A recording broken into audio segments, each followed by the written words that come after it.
আজকে আমরা পঞ্চম শ্রেণীর গুণ এবং ভাগ অধ্যায়ের ভাগ শিখব।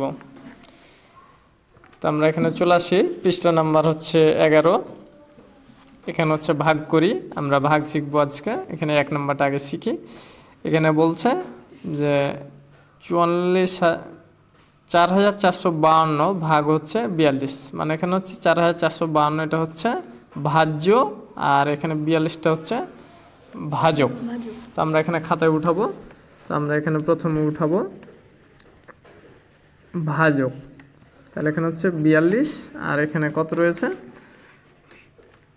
ভাজ্য কত 4452।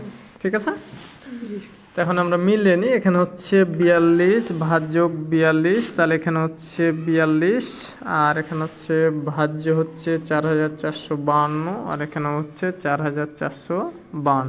ঠিক আছে, তো এখন আমরা এখানে ভাগটা করব।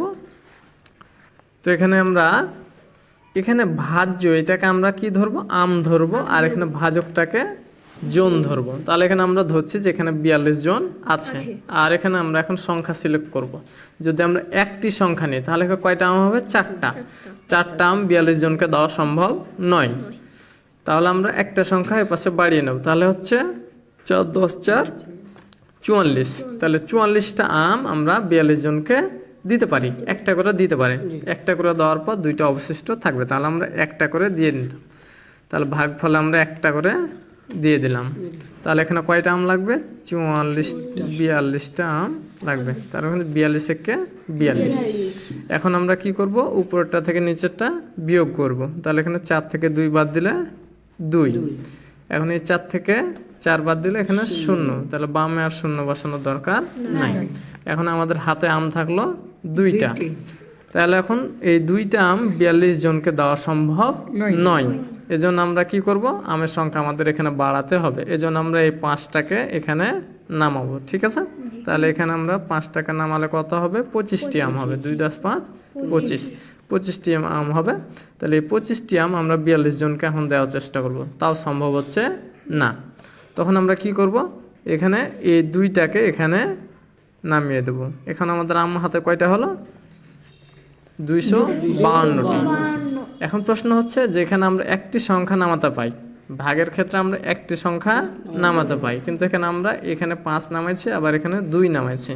যখন আমরা জোড়া সংখ্যা নামাবো তখন আমরা কি করব, ভাগফলে একটি 0 বসিয়ে দেবো। ঠিক আছে, ভাগফলে একটি 0 বসিয়ে দেব। এখন আমরা এই 42-এর নামটা ঠিক আছে পড়বো, যাতে 252-র কাছাকাছি যায়। 252 বা 252-র কাছাকাছি যায়, কিন্তু 252 থেকে উপরে যেন না যায়। তো আমরা এখানে যদি আমরা 4 5 20 6 দিয়ে যদি গুণ করি, 6 দিয়ে আমরা 42কে গুণ করে দেখি, তাহলে হচ্ছে 4 2 গুণিত হচ্ছে 6। তাহলে হচ্ছে 6 2 12 2 হাত থাকলো 1। ঠিক আছে, এখন 4 6 24, 24 আর 1 25, 252। তাহলে আমরা 6টা করে আম দিলে 252 হয়ে যাবে। ঠিক আছে, তাহলে আমরা এখানে 6 দিলাম, ভাগফলে কত দিলাম, 6। তাহলে এখানে হচ্ছে 6 2 গুণে 12, 12-র 2 হাত থাকলো 1। এবার হচ্ছে 6 4 6 24, 4 6 24। তাহলে 4 6 24 আর হাতে রাখে 25। তাহলে এখানে হচ্ছে 2 5। তাহলে এখানে 2 থেকে 2 বাদ দিলে 0, 5 থেকে 5 বাদ দিলে 0, 2 থেকে 2 বাদ দিলে 0, তাহলে আর কোনো অবশিষ্ট থাকলো না। তাহলে এই ভাগটির ক্ষেত্রে তাহলে এখানে ভাজক কত, 42, আর 4452 এটাকে কি বলে, ভাজ্য। আর 106 যেটা পেয়েছে এটাকে কি বলে, ভাগফল। এটা হচ্ছে ভাগফল। আর এখানে ক্রস, এখানে আমাদের ভাগশেষ, কোনো ভাগশেষ নেই। যেটা নিচে থাকে এটাকে কি বলে, ভাগশেষ। তাহলে আমাদের কোনো ভাগশেষ নেই। তাহলে এ হচ্ছে আমাদের অঙ্ক। বুঝে কোনো সমস্যা নাই আশা করি।